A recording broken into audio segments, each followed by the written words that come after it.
세계 질서는 선언으로 바뀌지 않습니다. 조용한 행동 하나로 이미 방향이 정해집니다. 최근 외교 현장에서 포착된 장면들은 모두 같은 질문으로 이어집니다. 중국이 먼저 문을 열고 일본이 먼저 고개를 숙이며 미국이 뒤에서 계산을 바꾼 이유는 무엇일까요? 이건 우연이 아닙니다. 동시에 일어났다는 사실이 모든 걸 말해줍니다. 지금 세계는 하나의 선택을 앞두고 숨을 고르고 있습니다. 그리고 그 선택의 기준이 되는 나라가 어디인지 점점 분명해지고 있습니다. 속보가 쏟아졌습니다. 하나가 아니었죠. 워싱턴에서 하나, 베이징에서 하나, 도쿄에서 하나. 저는 세 개의 화면을 동시에 띄웠습니다. 새벽 2시였죠. 사무실에는 저 혼자뿐이었습니다. 형광등 불빛 아래서 화면을 읽어 내려갔습니다. 손이 떨리기 시작했습니다. 세 나라의 결론이 같았거든요. 한 글자도 틀리지 않았습니다. 한국을 잡아라. 저는 눈을 비볐습니다. 다시 읽었죠. 3번, 4번. 틀림없었습니다. 미국 전략 보고서, 중국 내부 회의록, 일본 외무성 메모. 서로 다른 세 강대국이 같은 주에 거의 같은 시점에 똑같은 결론을 내렸습니다. 이게 대체 무슨 상황입니까? 심장이 빠르게 뛰기 시작했습니다. 등줄기에 식은땀이 흘렀죠. 20년입니다. 20년 동안 강대국 외교를 추적해왔습니다. 워싱턴, 베이징, 도쿄, 이 세 도시에서 벌어지는 일들을 분석하는 게 제 일이었죠. 하지만 이런 장면은 한 번도 없었습니다. 단 한 번도요? 제 이름은 알렉산더 킨입니다. 국제정치 분석가죠. 누가 먼저랄 것도 없었습니다. 마치 약속이라도 한 것처럼 세 도시가 동시에 움직였습니다. 우연입니까? 아닙니다. 이건 우연이 아니었죠. 저는 곧바로 확인 작업에 들어갔습니다. 외교 채널을 뒤졌죠. 손가락이 키보드 위를 미친 듯이 움직였습니다. 그리고 이상한 패턴을 발견했습니다. 공식 발언이 줄어들고 있었습니다. 급격하게요. 대신 비공식 접촉이 폭증하고 있었죠. 외교 일정이 재조정됐습니다.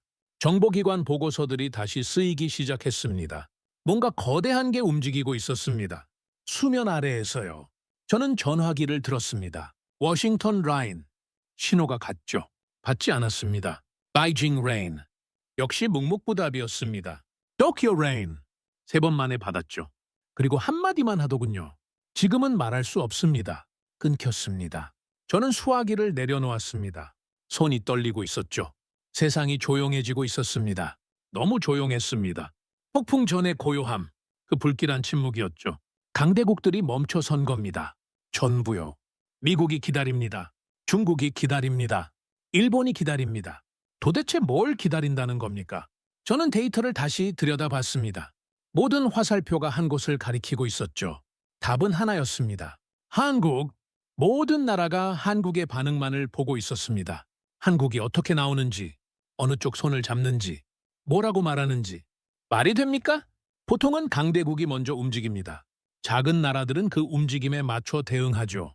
그게 국제정치의 기본 문법입니다. 100년 동안 변하지 않은 철칙이죠. 그런데 지금은 정반대였습니다. 강대국 셋이 동시에 한 나라의 다음 행동을 기다리고 있었습니다.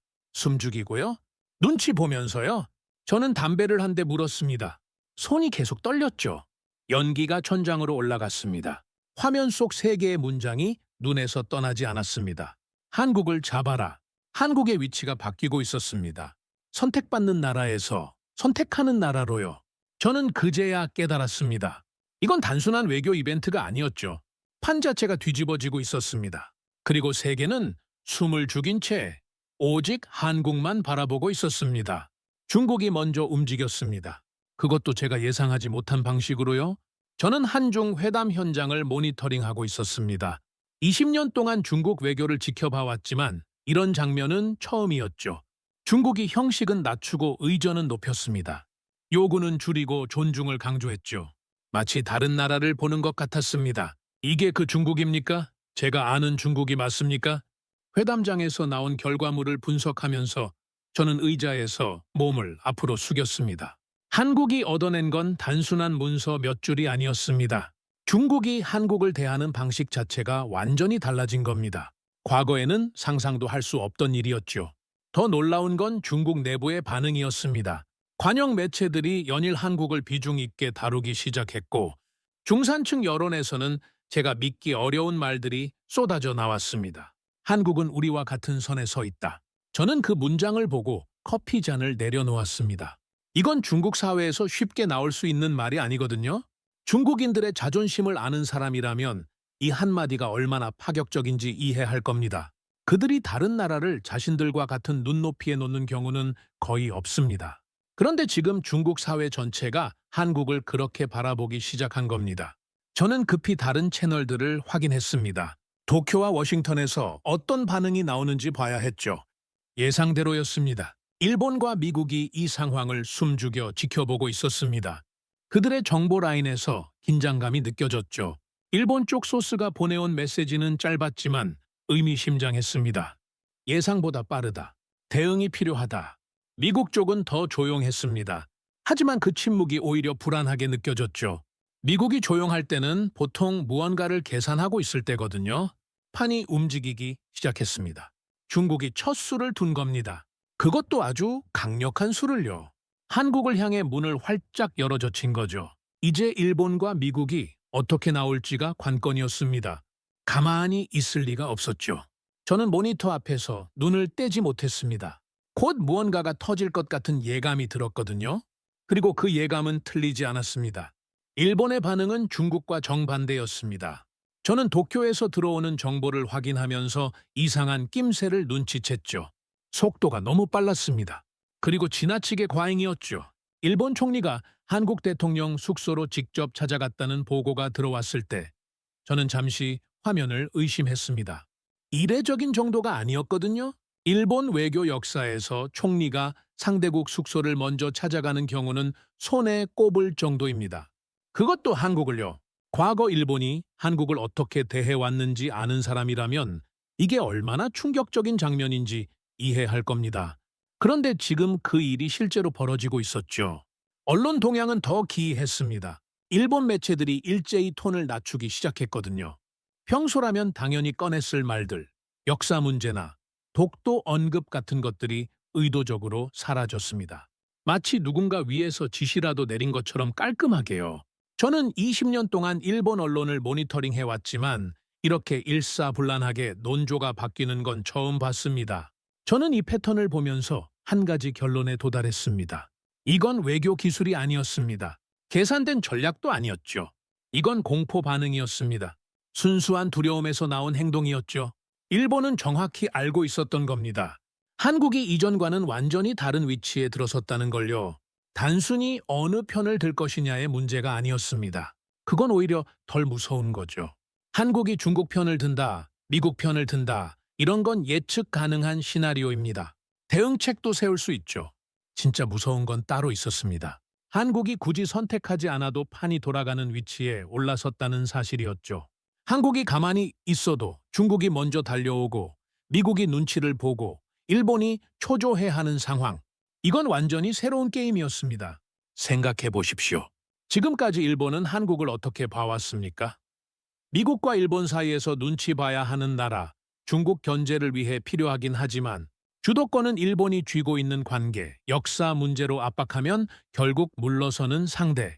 그게 일본이 수십 년간 유지해온 한국에 대한 기본 프레임이었습니다. 그런데 그 프레임이 송두리째 깨져버린 겁니다. 한국이 더 이상 일본의 계산대로 움직이지 않았습니다. 아니, 더 정확히 말하면 한국이 움직이지 않아도 판 자체가 한국 중심으로 재편되기 시작한 거죠. 일본이 아무리 계산기를 두들겨도 답이 나오지 않는 상황이었습니다. 일본으로서는 난생 처음 겪는 일이었죠. 저는 도쿄 소스에게 급히 연락을 넣었습니다. 평소에는 농담도 주고받고 가벼운 대화도 나누는 사이인데 그날은 분위기가 완전히 달랐습니다. 전화를 받는 그의 목소리가 굳어 있었죠. 제가 물었습니다. 지금 분위기가 어떻습니까? 내부에서 무슨 이야기가 오가고 있습니까? 그가 잠시 침묵했습니다. 한참을 망설이더니 낮은 목소리로 대답했죠. 공포입니다. 솔직히 다른 말로는 표현할 수가 없습니다. 여기 사람들 얼굴을 직접 보셔야 이해하실 겁니다.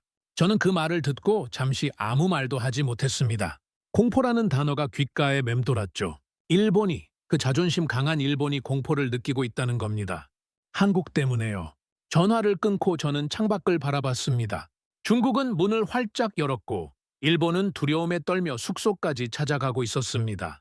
강대국들의 움직임이 점점 빨라지고 있었죠. 이제 남은 건 미국이었습니다. 워싱턴은 아직 침묵하고 있었지만 그 침묵이 오래가지 않을 거라는 건 누구나 알 수 있었죠. 과연 미국은 이 상황에서 어떤 카드를 꺼내들 것인가? 저는 그 답이 곧 나올 거라는 예감이 들었습니다. 도쿄에서 특별한 연락이 왔습니다. 제가 오래전부터 알고 지내던 일본 정치학자가 만나자고 한 거죠. 그는 기자도 아니고 관료도 아니었지만 일본 정계 깊숙한 곳에 인맥이 닿아 있는 사람이었습니다. 그가 먼저 연락해온 건 처음이었죠. 다음 날 도쿄의 한 조용한 바에서 그를 만났습니다. 구석자리에 앉은 그는 술을 한 모금 마시더니 저를 똑바로 쳐다보며 입을 열었죠. 솔직히 말하겠습니다. 자존심 상하는 이야기지만 해야겠습니다. 그가 천천히 말을 이어갔습니다. 일본이 진짜 두려워하는 건 동맹도 중국도 아닙니다. 한국이 일본을 필요로 하지 않게 되는 순간입니다. 그게 우리가 가장 두려워하는 시나리오입니다. 저는 그 말을 듣고 잠시 아무 말도 하지 못했습니다. 지금까지 일본의 전략은 단순했습니다. 한국을 묶어두는 겁니다. 선택지를 제한하고 항상 일본을 거쳐 가야만 하는 구조를 만드는 거죠. 미국과의 관계에서도 경제에서도 안보에서도 한국이 독자적으로 움직이지 못하게 만드는 게 핵심이었습니다.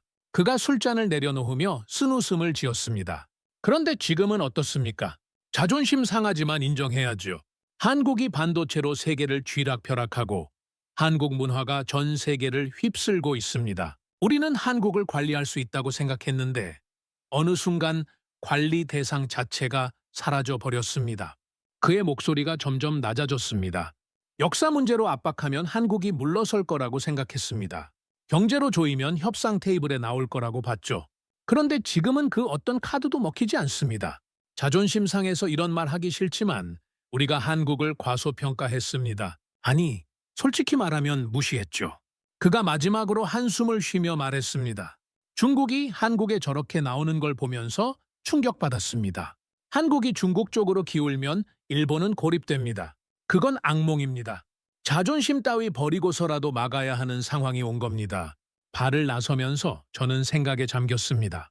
일본의 속내를 이토록 적나라하게 들은 건 처음이었거든요. 이제 워싱턴으로 가야 할 때였습니다.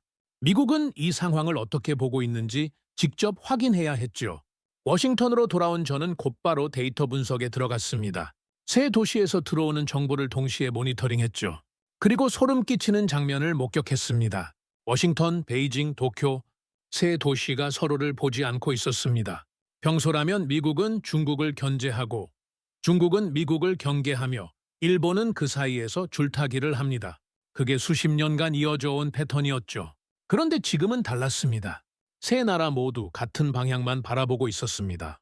한국이었죠. 중국은 이미 한국을 잡았다는 태도였습니다. 여유가 넘쳤죠.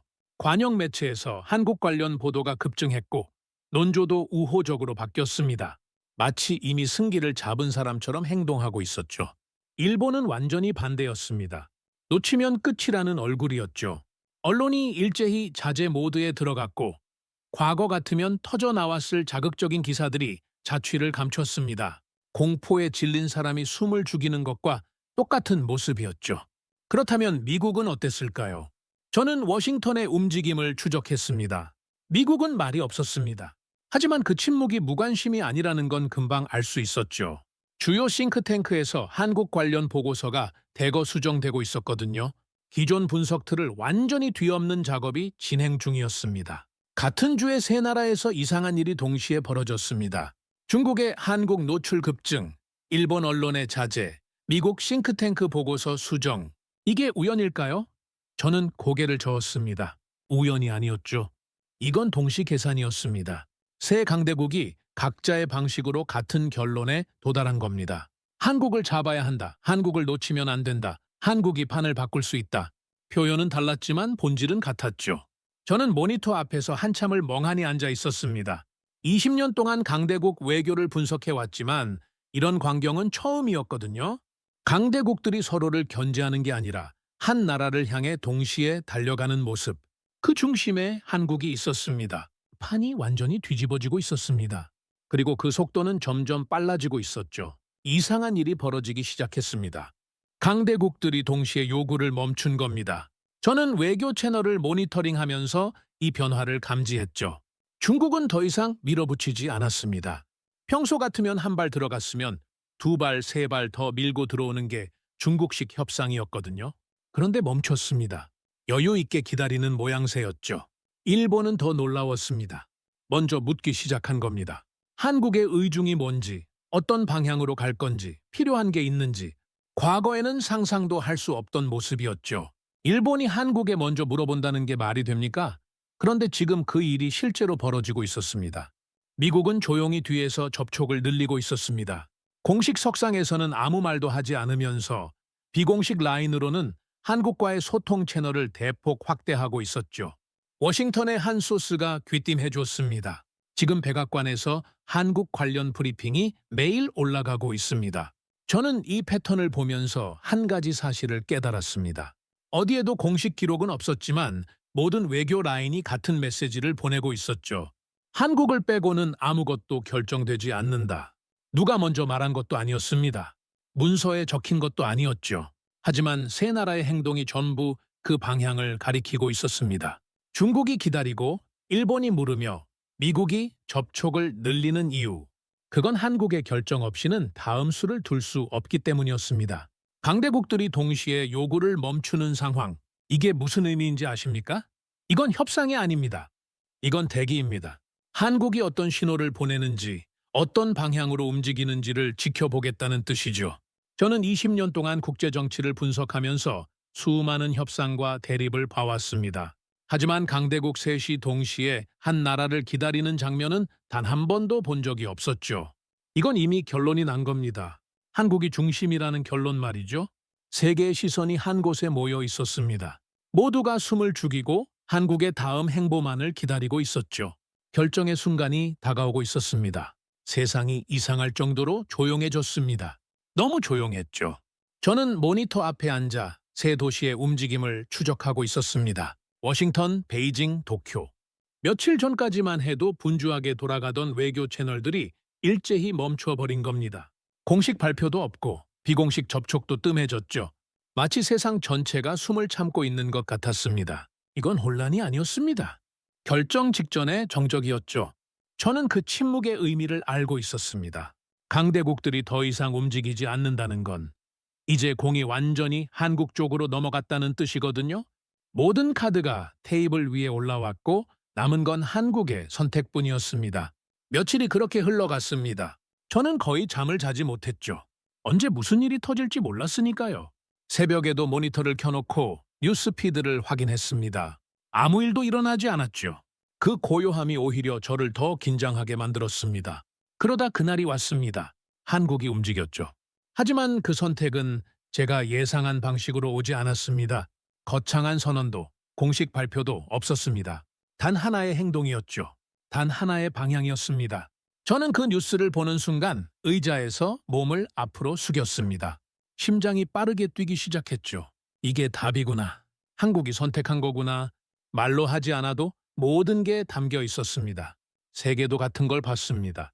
워싱턴이 봤고 베이징이 봤으며 도쿄가 봤죠. 누구도 해석을 요청하지 않았습니다. 설명이 필요 없었거든요. 그 행동 하나로 모든 게 명확해진 겁니다. 정해졌구나. 저는 그 순간을 똑똑히 기억합니다. 모니터 앞에서 한참을 멍하니 앉아 있었죠. 20년 동안 기다려온 순간 같았습니다. 강대국들의 눈치를 보던 나라가 스스로 방향을 정하는 장면. 그걸 실시간으로 목격한 겁니다. 그리고 그 직후 세계가 동시에 움직이기 시작했습니다. 기다렸다는 듯이요. 놀랍게도 선택 이후 세계는 더 조용해졌습니다. 폭풍이 지나간 뒤에 고요함이 아니었죠. 새로운 질서가 자리 잡은 뒤에 평온함이었습니다. 저는 그 변화를 실시간으로 지켜봤습니다. 세 도시의 반응이 각각 달랐지만 한 가지는 공통적이었죠. 더 이상 한국을 시험하지 않았다는 겁니다. 중국의 변화가 가장 먼저 눈에 들어왔습니다. 과거의 중국이라면 한 발 얻어냈으면 두 발을 더 요구했을 겁니다. 밀어붙이고 압박하고 더 많은 걸 뜯어내려 했겠죠. 그게 수십 년간 중국이 해온 방식이었으니까요. 그런데 이번에는 달랐습니다. 중국은 선을 지켰습니다. 더 밀지 않았죠. 한국이 정한 경계를 인정하는 모양새였습니다. 저는 그걸 보면서 속으로 감탄했습니다. 중국이 스스로 물러서는 장면을 보게 될 줄은 몰랐거든요. 일본의 변화는 더 극적이었습니다. 전략에서 생존으로 완전히 모드가 바뀌었죠. 과거 일본은 한국을 관리 대상으로 봤습니다. 묶어두고 견제하고 필요할 때 압박하는 존재로요. 그런데 이제는 그런 여유가 사라졌습니다. 도쿄의 소스가 전해준 말이 아직도 귓가에 맴돕니다. 이제 한국을 어떻게 관리할지가 아니라 한국과 어떻게 공존할지를 고민해야 하는 상황입니다. 일본이 한국과의 공존을 고민한다니요. 불과 몇 년 전만 해도 상상할 수 없던 말이었죠. 미국의 반응은 가장 조용했지만 가장 의미심장했습니다. 워싱턴은 중심을 비워줬습니다. 과거에는 미국이 판의 중심에 서서 모든 걸 조율했죠. 한국은 그 구도 안에서 미국의 신호를 기다려야 했습니다. 하지만 이제는 달랐습니다. 미국이 한 발 물러서서 한국에게 공간을 내어준 겁니다. 그건 단순한 양보가 아니었죠. 한국의 위치를 인정한다는 뜻이었습니다. 지도는 그대로였습니다. 국경선이 바뀐 것도 아니고 새로운 조약이 체결된 것도 아니었죠. 하지만 결정의 순서가 완전히 바뀌었습니다. 예전에는 미국이 먼저 방향을 정하고 중국이 반응하며 일본이 조율하고 한국은 그 결과에 맞춰 움직였습니다. 그게 수십 년간 유지되어 온 순서였죠. 그런데 이제는 다릅니다. 먼저 한국이고 그 다음이 강대국입니다. 저는 이 변화를 기록으로 남기기로 했습니다. 누군가는 이걸 과장이라고 할지도 모릅니다. 한국이 그 정도 위치에 올랐다고요? 강대국들이 한국을 먼저 본다고요? 믿기 어려울 수도 있죠. 하지만 저는 20년 동안 이 바닥을 지켜본 사람입니다. 수많은 협상과 대립, 동맹과 배신을 목격해왔죠. 그리고 단언할 수 있습니다. 지금 일어나고 있는 일은 실제입니다. 이미 벌어진 일이죠. 한국은 싸우지 않았습니다. 소리치지도 않았죠. 과시하거나 위협하지도 않았습니다. 그냥 자기 할 일을 했을 뿐입니다. 반도체를 만들고 문화를 수출하고 기술을 개발했죠. 조용히 꾸준히 묵묵하게요. 그런데 그 결과가 이겁니다. 강대국들이 먼저 눈치를 보고 먼저 손을 내밀며 먼저 기다리는 상황. 한국이 중심이 된 겁니다. 저는 이 기록을 예언으로 남기지 않습니다. 이건 이미 일어난 일에 대한 보고서일 뿐이죠. 미래를 예측하는 게 아니라 현재를 기록하는 겁니다. 이 변화는 화려하지 않습니다. 뉴스 헤드라인을 장식하지도 않죠. 하지만 가장 조용한 변화가 가장 오래 갑니다. 저는 그걸 20년 동안 배웠습니다. 한국은 지금 그 조용한 변화의 중심에 서 있습니다. 그리고 세계는 이미 그 사실을 알고 있죠.